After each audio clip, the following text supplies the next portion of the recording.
In the pale, misty mornings of Riverdale, when most of the town still clung to the warmth of their beds, a skinny, bright-eyed boy named Jack Thompson would hop on his rusty, creaky bicycle. His sneakers, worn thin from countless miles, hit the pedals as he set off, a heavy canvas bag slung over his shoulder, bursting with tightly rolled newspapers. The morning air bit into his cheeks, turning them a ruddy pink. But the chill never bothered Jack. He had a fire in his heart, a dream that burned brighter than the morning sun ever could. Jack's morning route was a familiar one. He weaved through narrow lanes and quiet cul-de-sacs, tossing newspapers onto doorsteps with the precision of a seasoned pitcher. His hands moved in a well-rehearsed dance. Grab, flick, pedal, all while his mind raced ahead to the future he dreamed of. Jack wanted to be a journalist, a truth seeker, someone who could use words to change the world. To him, each paper he delivered was a tiny step closer to that dream. But Riverdale wasn't a town that believed in dreams, especially not for kids like Jack. It was a place where your worth was measured by your family's bank account, or the car you drove to high school. Jack, with his hand-me-down clothes and bike held together by duct tape and faith, was invisible at best, a target at worst. It was a crisp autumn morning when Jack's resolve was truly tested. He was halfway through his route, the sun still a shy glow behind the horizon, when he heard the low, rumbling laughter of a familiar group, the Weston boys. Sons of the wealthiest family in town, they had grown up in the glow of privilege, their paths paved in gold and polished by influence. "Hey, Thompson," one of them, Derek, called out, leaning casually against his gleaming, freshly polished car. The others snickered, their eyes glinting with the cruel amusement of those who had never tasted a hard day's work. Jack tightened his grip on his bike's handlebars, hoping to slip by without a confrontation. But Derek stepped into his path, blocking the narrow alley that led to the next block. "What's the rush, Paperboy?" Derek taunted, reaching out to flick the strap of Jack's canvas bag. "Delivering the news to the peasants? You're really doing God's work, huh?" Jack felt his pulse quicken, but he kept his gaze steady. He had long since learned that eye contact, a small act of defiance, could rattle even the most self-assured bully. "Just trying to do my job," he replied, voice steady despite the knot tightening in his stomach. Derek's grin widened. "Job? You mean this pathetic little side gig? Come on, Jack. You really think you'll be anything more than a paper boy? Face it, you're just a delivery boy, and that's all you'll ever be." With a flick of his wrist, Derek snatched one of the newspapers from Jack's bag and tore it in half, letting the pieces flutter to ground like fallen leaves. The others joined in, their laughter echoing off the brick walls as they grabbed more papers, shredding them into confetti and tossing them into the chilly morning air. Jack's heart pounded in his chest. Each rip of newsprint a jab to his pride. But even as he watched his hard work torn to shreds, a fierce resolve ignited within him. He forced himself to stand tall, meeting Derek's taunting gaze. "Laugh all you want," he said, his voice cut into the laughter like a blade. "But one day, you'll see my name on the front page, and I'll be the one telling the world your story." Derek's laughter faltered for a moment, a flicker of surprise crossing his face before he recovered. He tossed the last scrap of newspaper into the air with dismissive wave, brushing past Jack as if he were no more significant than the wind rustling through the alley. Jack watched them walk away, their laughter fading into the distance. He bent down, his hands trembling as he gathered the torn pieces of paper. His breath came in short, sharp bursts, each one fogging the crisp morning air as he fought to hold back the tears of frustration and humiliation burning behind his eyes. As he mounted his bike again, the remaining newspapers in his bag felt heavier than ever, a painful reminder of the cruelty he had just faced. But as he pedaled down the street, the cool wind biting at his face, something within him shifted. He wasn't just a paper boy. He was a dreamer, a fighter, a future journalist with fire that no amount of taunting could extinguish. With each turn of his wheels, Jack whispered his own silent vow into the dawn, that one day his words would carry the weight of truth, and his voice would be heard far beyond the narrow, indifferent streets of Riverdale. And so Jack Thompson rode on, his spirit unbroken, his heart ablaze with the promise of a better tomorrow. The morning sun had just begun to rise over the sleepy town of Riverdale, casting long, golden shadows across the cracked sidewalks and rusting picket fences. Jack Thompson, still a boy but with a heart of a lion, leaned into his bicycle's pedals, the cool morning air biting at his face. His canvas bag, heavy with tightly rolled newspapers, slapped against his side as he weaved the narrow streets, his breath coming in short, determined puffs. Jack had always been a quiet kid, thoughtful, introspective, the kind of boy who would rather read a book in the park than play rough in the schoolyard. He dreamed of becoming a journalist, of one day writing stories that mattered, stories that would change the world. But to the kids at the school, Jack was just a paper boy, a nobody, invisible, easy to overlook, and even easy to pick on. It was a Thursday morning, crisp and clear, when Jack's patience with the world was truly tested. He had just rounded the corner onto Elm Street, the wealthier side of Riverdale, where manicured lawns and polished driveways spoke of success and comfort. Jack tossed a paper onto the Wilsons' porch, the sound of the newsprint slapping against the wooden planks oddly satisfying. He was about to turn on to his next block when a voice called out from behind him, "Hey, Paperboy." Jack felt his stomach tighten. He knew that voice, Derek Weston. Derek, with his neatly combed hair, designer clothes, and the smug grin of someone who had never known a single day of struggle. Derek's father owned the biggest construction company in town, and his mother organized charity galas for the local elite. They were the kind of people who never had to worry about the price of milk or the draft coming through a cracked window in winter. Jack glanced over his shoulder, hoping to avoid a confrontation, but it was too late. Derek and his crew, a group of equally privileged, sharp-tongued teenagers, had already circled around him, blocking his path. Their shiny sneakers scuffed the pavement as they closed in, forming a loose, taunting ring around Jack and his rusting bicycle. "Out early again, huh?" Derek smirked, leaning against the hood of his friend's brand-new car. "Still dreaming about being a journalist? You know that's a waste of time, right? You're just a delivery boy. You'll always be a delivery boy." The others snickered, their laughter echoing off the brick walls of the narrow street. Jack gripped his handlebars tighter, feeling the familiar sting of shame rise in his chest. He wanted to shout back, to defend himself, but his voice felt trapped, like a bird in a cage. Derek took a step closer, his polished leather shoes gleaming in the morning light. He reached out and flicked the strap of Jack's canvas bag, making the newspapers inside rustle. "Why don't you save yourself the trouble and give up now, Thompson?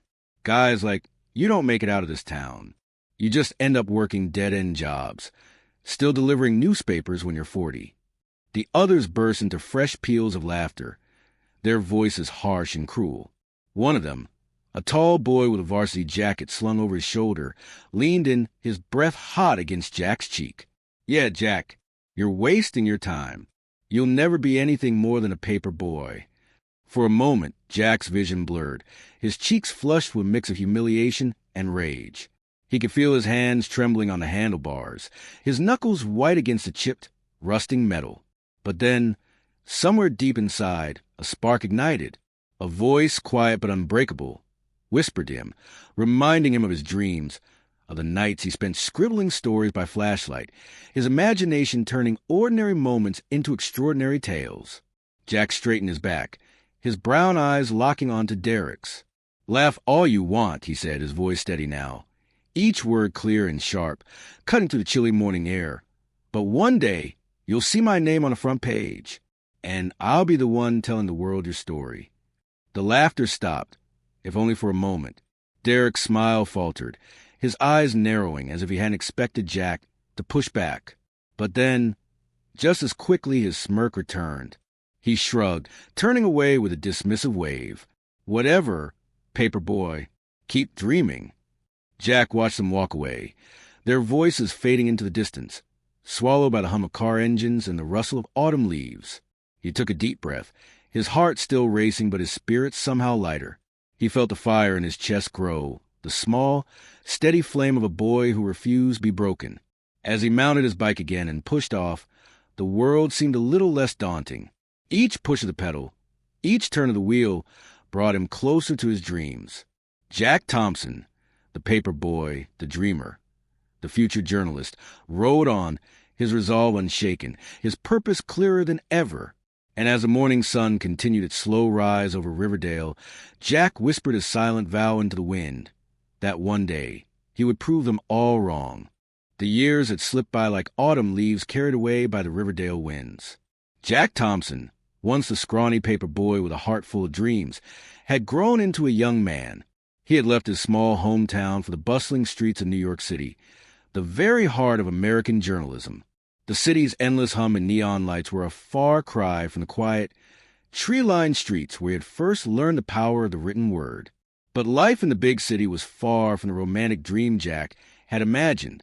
He had traded his bicycle for late-night subway rides, his worn canvas bag for a beat-up leather messenger, and his small-town paper route for a cramped apartment that smelled faintly of old coffee and printer ink. Yet, despite the challenges, Jack had never lost a fire that had driven him to leave Riverdale in the first place. He spent his days delivering coffee and running errands at a small, struggling newspaper, the New York Gazette, one of the few independent voices left in a city dominated by media giants.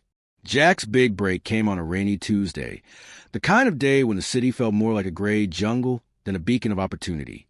He had just returned from a coffee run, his jacket soaked through and his shoes squelching with each step, when he overheard his editor, Frank Malone, shouting into his phone in the cramped, smoky newsroom.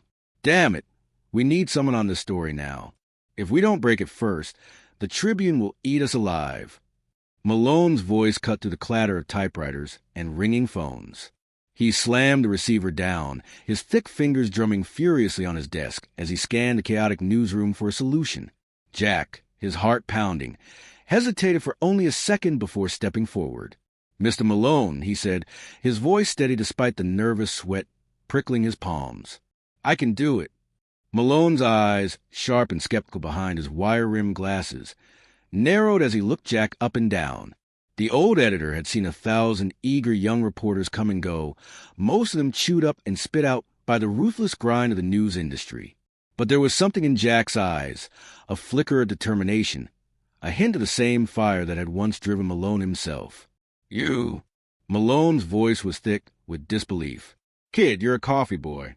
You can't handle a story like this."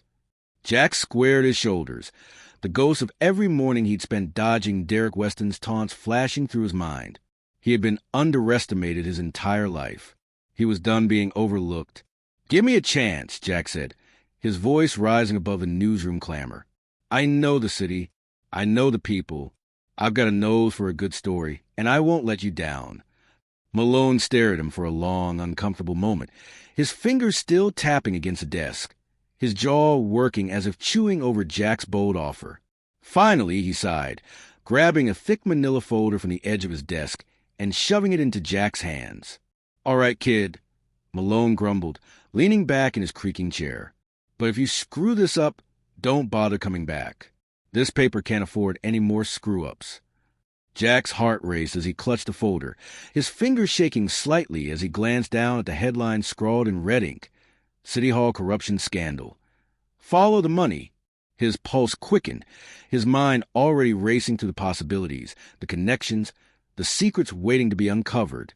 He spent the next 48 hours chasing leads, poring over city records and dusty archives, and hounding sources who slammed doors in his face more times than he cared to count. He caught only brief naps on the subway and fueled himself with bitter, day-old coffee from the corner deli. But as each piece of the puzzle fell into place, the exhaustion faded, replaced by a growing sense of purpose, a feeling he hadn't known since his Paperboy days in Riverdale. Finally, as the sun broke over the jagged Manhattan skyline on the third morning, Jack staggered back into Gazette's newsroom, his shirt wrinkled, his eyes bloodshot, but his spirit unbroken. He dropped a stack of meticulously scribbled notes onto Malone's desk, his voice hoarse but steady. "Here's your story," Jack said, locking eyes with his grizzled editor. "Every shady deal, every crooked handshake. It's all there." Malone stared at the notes, his weathered face unreadable for a long moment. Then, slowly, a grin spread across his face, his yellow teeth flashing in the dim light. "Well, I'll be damned," he muttered, reaching for papers. "Looks like you might just have what it takes, Thompson." As Jack stumbled back to his tiny apartment, the city's noise and chaos felt different, less oppressive, more alive. He had found his voice, his purpose, and the break he had been waiting for. And as he collapsed onto his lumpy mattress, the words he had whispered to Derek Weston all those years ago echoed in his mind. One day, you'll see my name on the front page. The newsroom of the New York Gazette buzzed with the frantic energy of a place constantly teetering on the edge of chaos. Phones rang off the hook. Typewriters clacked like machine guns, and a stale, bitter smell of old coffee hung in the air like a permanent fog.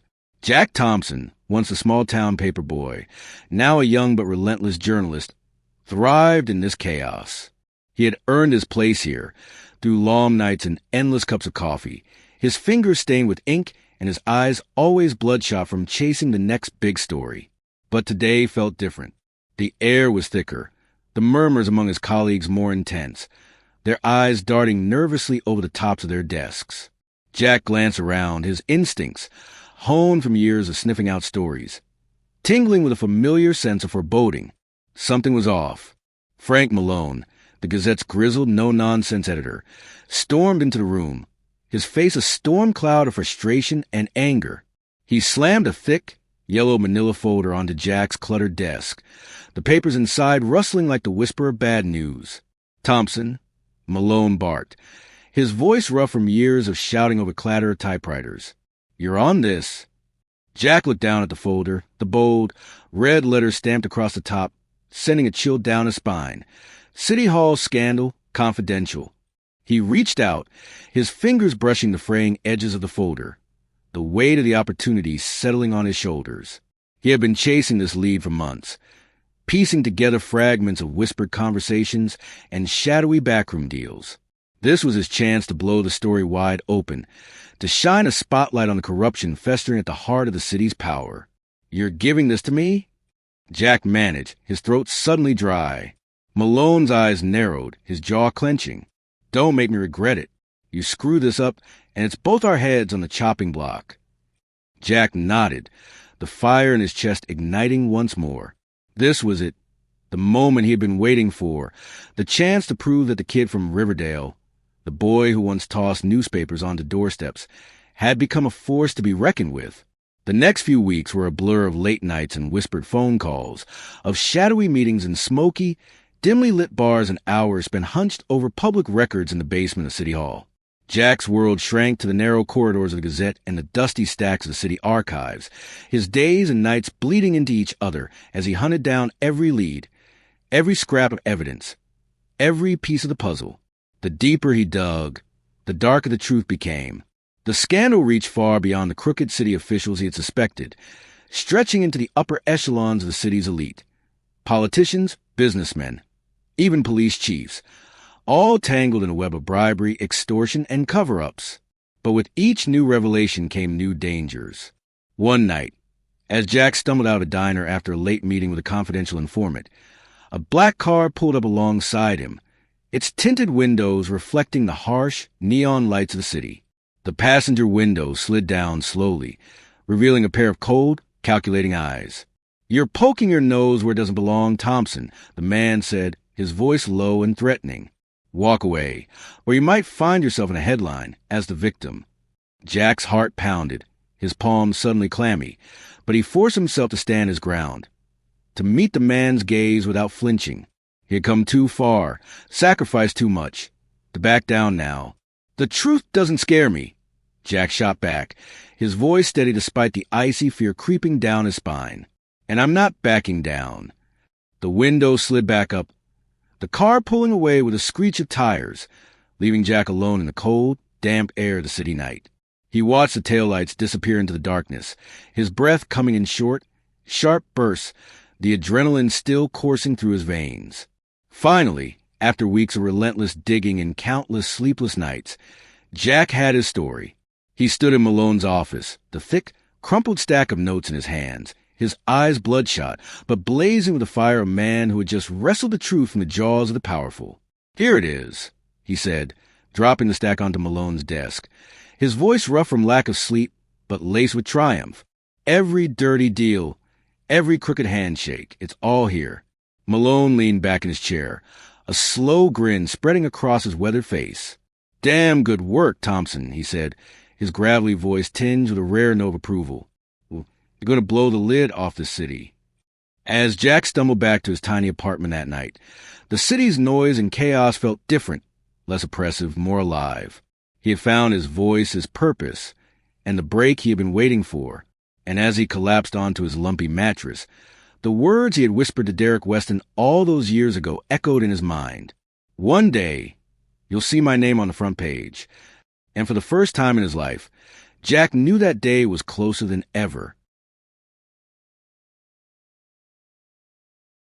The lights of New York City stretched out like a vast, glittering ocean, each pointed light a promise of hope, a whisper of ambition, or a warning of danger. Jack Thompson stood on the roof of his small apartment building, the cool night air brushing against his face, carried with it the distant echoes of car horns and the faint wail of sirens. He leaned against a rusting metal railing, his fingers tapping absently against the cold steel, his mind a swirling storm of thoughts. It had been months since his explosive expose on the City Hall scandal had hit the front pages. The fallout had been immense. Politicians resigned, police chiefs were fired, and businessmen who had once considered themselves untouchable now found themselves in the harsh glare of public scrutiny. The Gazette circulation had doubled overnight, and Jack had become something of a legend within the narrow, smoke-filled halls of the newsroom. But with success came danger. Jack had become a marked man, his name whispered in dark corners, his face known to those who had once operated in the shadows. He had received countless threats, his mailbox flooded with anonymous letters dripping with barely veiled warnings, his phone ringing late into the night with silent calls. But the worst of it had been the attempts to smear his name, to tear down the credibility he had fought so hard to build. It started with small whispers, rumors spread by powerful men with deep pockets and long memories. They tried to paint him as a liar, a fraud, a desperate journalist willing to sell his soul for a headline. They dug into his past, searching for anything they could twist into scandal. But Jack had no skeletons in his closet, no secrets to exploit, just the quiet, unremarkable life of a boy who had once tossed newspapers onto porches in a small town called Riverdale. As the weeks dragged on, the attacks grew more brazen. One evening, as Jack walked home from the Gazette, his breath fogging in the crisp autumn air, a black sedan pulled up alongside him, its tires hissing against the wet pavement. The window rolled down slowly, and a voice, cold and sharp as a knife, cut through the night. "You should have stayed in your place. Thompson, some stories are better left buried." Jack froze, his heart pounding in his chest, every instinct screaming at him to run, to disappear into the shadows. But instead, he stood his ground, his fists clenching at his sides, his jaw set in a hard, unyielding line. "You think you can scare me?" he shot back, his voice steady despite the icy fear creeping down his spine. "I've already brought down bigger men than you." The car lingered for a moment, the engine growling like a restless beast, before the window slid back up and the sedan sped off into darkness, its taillights flaring like the eyes of a predator retreating into the night. Jack's hands shook as he continued his walk home, his eyes darting into every shadow, his pulse a drumbeat in his ears. But fear had never been enough to stop him. Not when he was a scared, skinny kid in Riverdale, and not now. The next morning, Jack stormed into Gazette, his coat still damp from the early morning mist, his eyes blazing with a fire that had not dimmed, only grown hotter over the years. "Malone," he said, slamming a stack of fresh notes onto his editor's desk. "They want a war? I'll give them a war." Malone looked up, his grizzled face breaking into a slow, wolfish grin. He leaned back in his creaking chair, his fingers steepled beneath his stubbled chin. "Atta boy, Thompson," he growled, his eyes gleaming with mix of pride and approval. "Let's show these bastards what real journalism looks like." What followed was a blitz of relentless reporting, a campaign to shine a light on every dark corner of the city's power structure. Jack uncovered corruption, exposed lies, and dragged the powerful into the harsh, unblinking glare of public scrutiny. His stories hit like hammer blows, each one a carefully crafted strike against the walls of secrecy and deceit that surrounded the city's elite. And when the dust finally settled, when the last scandal had been exposed and the final guilty man had been dragged into the harsh light of public shame, Jack Thompson stood victorious, his name etched into the annals of journalism history. He had come full circle, from a small-town paperboy, mocked and underestimated, to a giant in his field, a man who had stared down power and refused to blink. As he stood on the roof of his apartment building that night, the wind whipping at his coat, the lights of the city stretching out below him, Jack allowed himself a small, satisfied smile. He had kept his promise, his silent vow whispered into the wind all those years ago, to make his name known, to prove his worth, to stand tall in a world that had tried to break him.